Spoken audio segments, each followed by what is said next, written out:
Comenzamos con esta primera parte de AOC-TV, el canal online del Congreso Argentino de Oncología Clínica, de la Asociación Argentina de Oncología Clínica.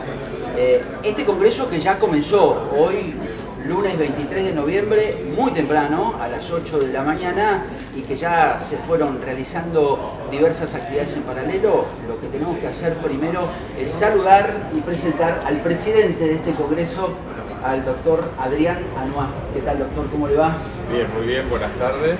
Quiero darle la bienvenida, no solamente a vos, sino a todo el público que pueda participar, y agradecer especialmente al laboratorio que nos ha permitido, al laboratorio que nos está haciendo todo este sistema por primera vez de TV online, que permite llegar a la gente que no puede concurrir al Congreso. Bueno, ¿cuáles son las características de esta edición 2015? Recordemos que la Asociación Argentina de Oncología Clínica realiza este congreso cada 2 años. Exacto. El anterior también fue aquí en Buenos Aires en 2013.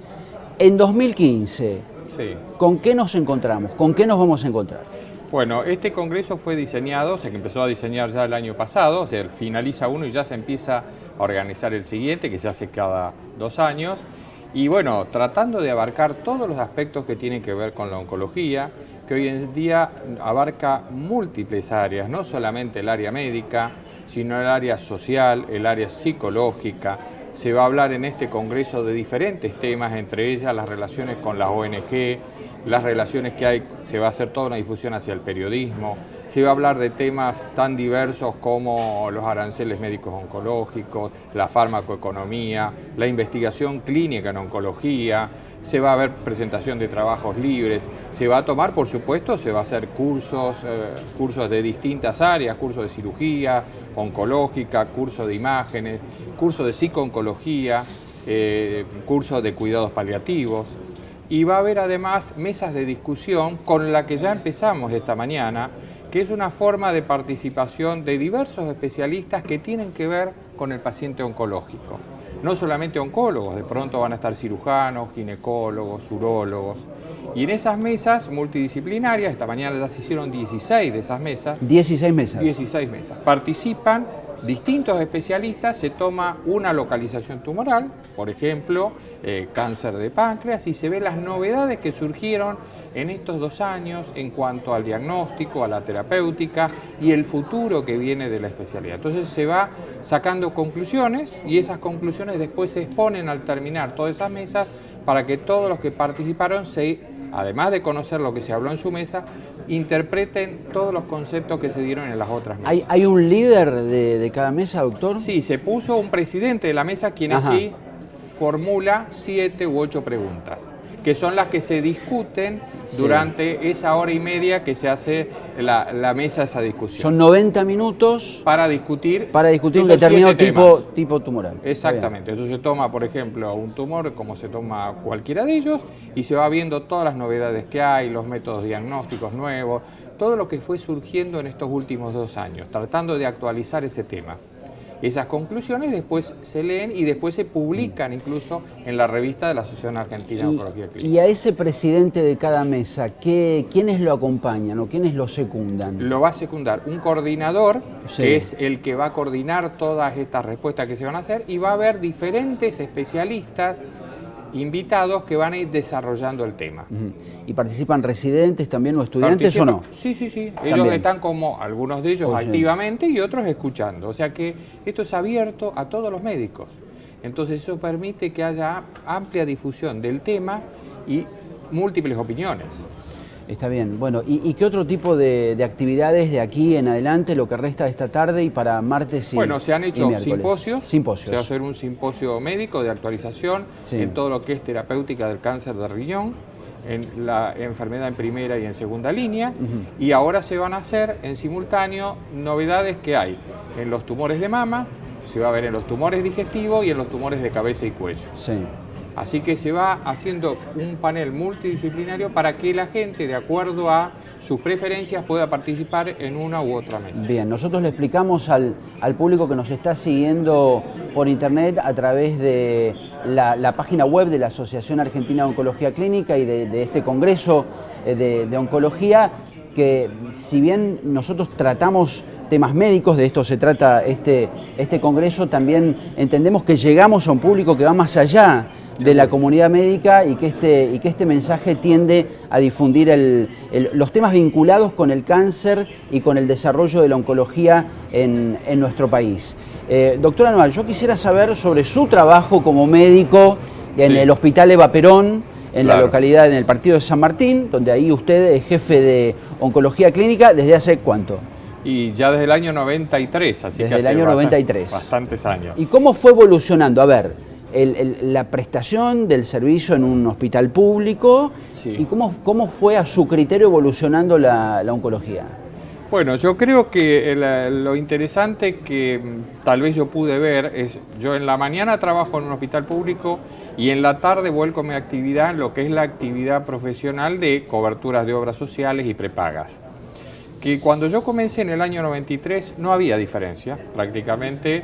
¿Por qué? Porque las poblaciones que yo atendía eran muy distintas. De pronto un paciente que yo veía a la mañana que no tenía ningún tipo de cobertura, el Estado le garantizaba todo lo que era métodos diagnósticos y todo lo que era métodos terapéuticos. Por la tarde las coberturas sociales por supuesto se lo garantizaban. Claro. El deterioro progresivo de lo que es la atención médica fue llevando que esa brecha cada vez se fuera haciendo más grande.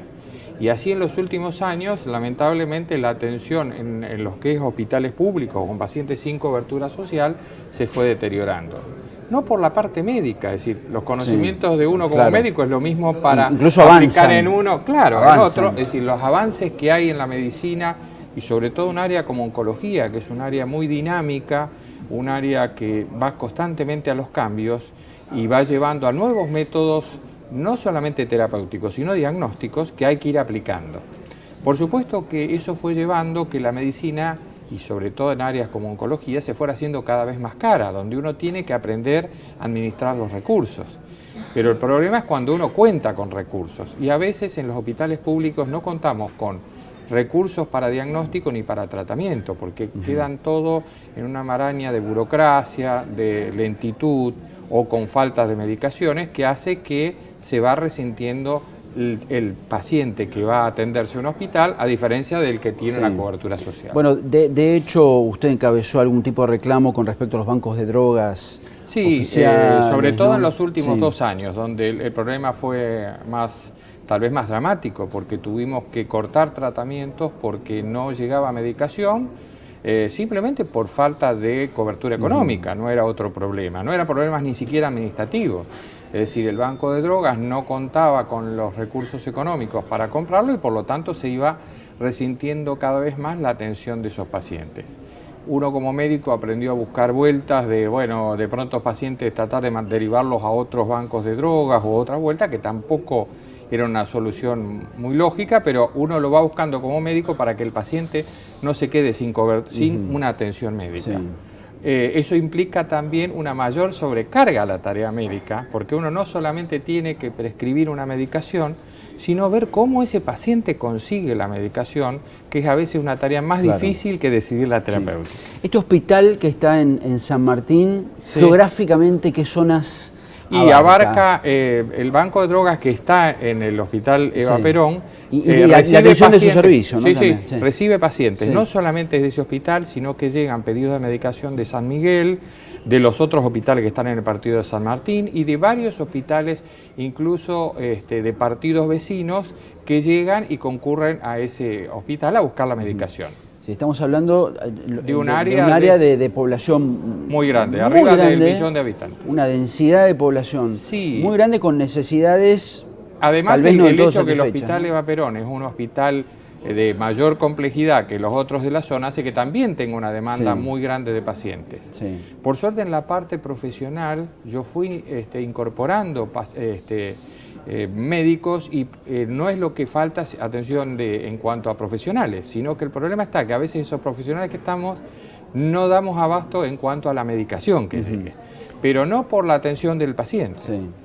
Y el paciente cuando llega a la consulta con el oncólogo, ¿cómo llega? Ya sé que esta es una pregunta un poco amplia y general, pero llega con conocimiento de prevención, llega con miedo, llega asustado. Lamentablemente ese es un tema también muy interesante, porque cuando yo empecé en el año 93, 94, y yo decía, bueno, yo pienso que hacia futuro, muchos casos en ese momento muy avanzados que yo veía, decía, bueno, esto con los años va a ir desapareciendo.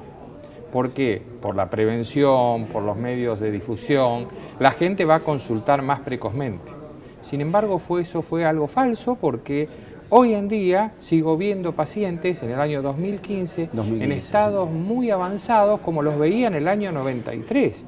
O sea que yo lamentablemente tengo que decir que hemos fracasado en lo que tiene que ser prevención, sobre todo la gente de menos recursos, porque siguen llegando pacientes jóvenes con tumores de cáncer de cuello de útero en estadios avanzados, cosa que hoy en día, teniendo el Papa Nicolau, que lo detecta en etapas precoces, debería ser una excepción. Sin embargo, la mayoría de las mujeres no hacen Papa Nicolau o se los hacen y no van a buscar los resultados y cuando llega ya tienen tumores avanzados. Claro.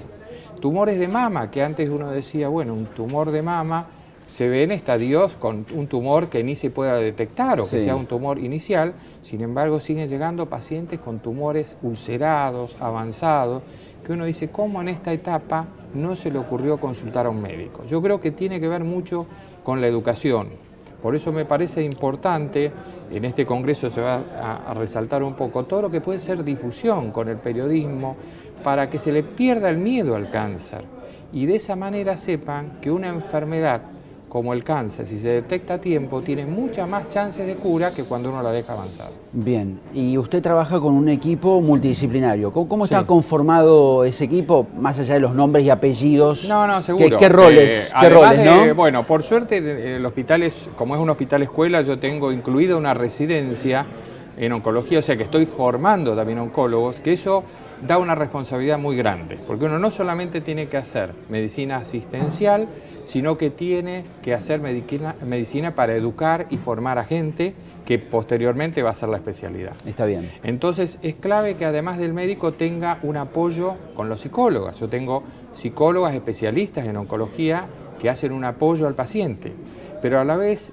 dentro del funcionamiento del hospital de oncología está todos los miércoles hacemos reuniones de lo que llamamos comité de tumores, donde concurren especialistas que tratan dentro del hospital los tumores, como son cirugía, otorrino, ginecología, patología mamaria, urología, donde traen los casos y los discutimos entre todos.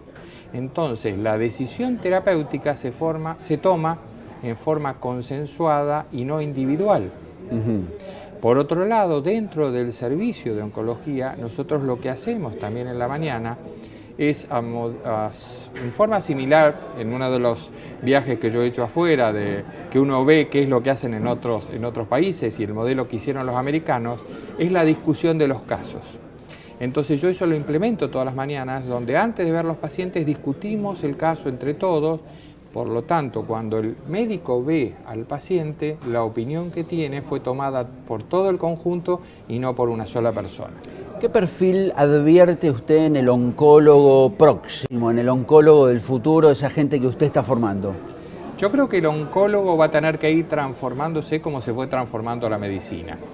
¿Eso qué quiere decir? Que ya no hay un oncólogo que pueda abarcar todo. Como ya no hay un médico que pueda abarcar todo, el famoso el médico que sabía de todo, el médico de familia, ya no puede estar, porque evidentemente la cantidad de conocimientos que hay hoy en día en medicina es enorme. Y lo mismo está pasando dentro del área oncológica, por eso yo creo que hacia futuro va a haber oncólogos que se especialicen en tumores ginecológicos y mamarios, otros que hagan tumores de pulmón y otros que hagan tumores digestivos. Por eso creo que va a haber que trabajar en conjunto y ya no se concibe lugares que servicios de oncología funcione con una sola persona. Está bien. Por eso hay que sistematizar también. Sí, con una cabeza. Claro. Pero no con una persona. Sistematizar los gastos para que en hospitales chiquitos no debe funcionar oncología. Tienen que tener los hospitales de mayor envergadura para que haya todo un equipo trabajando. Aunque eso implique, no sé, pienso en el interior de la Argentina, traslados de pacientes. Pero yo le diría esto, si la calidad de lo que se hace mejora, ¿por qué no ir a la mejor calidad? Sí. De pronto, no es que un hospital de mediana envergadura, como puede haber en una ciudad intermedia, no pueda tenerlo. pero no en un pueblo, en una cosa muy chiquita. Entonces ahí es preferible que se derive al paciente para que tenga una atención adecuada. Bien, doctora Adriana Noa, muchas gracias por acompañarnos. No, al mucho contrario. éxito en esta gestión como presidente del Congreso. Bueno, muchas gracias. Bueno, lo comprometemos a que en las mesas y en las exposiciones difundan también la presencia de Davos CTV. Sí, y nos vamos a volver a encontrar en los próximos días charlando sobre el resumen y el balance de este Congreso. Nosotros pasamos a una breve pausa, una pausa de determinadas características, porque elegimos hacer una tanda solidaria, exhibiendo, mostrando spots, videos de organizaciones sociales que trabajan para la difusión de la prevención del cáncer. Este también es el aporte que se hace desde AOC TV. Enseguida voy a charlar con la doctora Florencia Perazo, presidenta de la Asociación Argentina de Oncología Clínica. Gracias.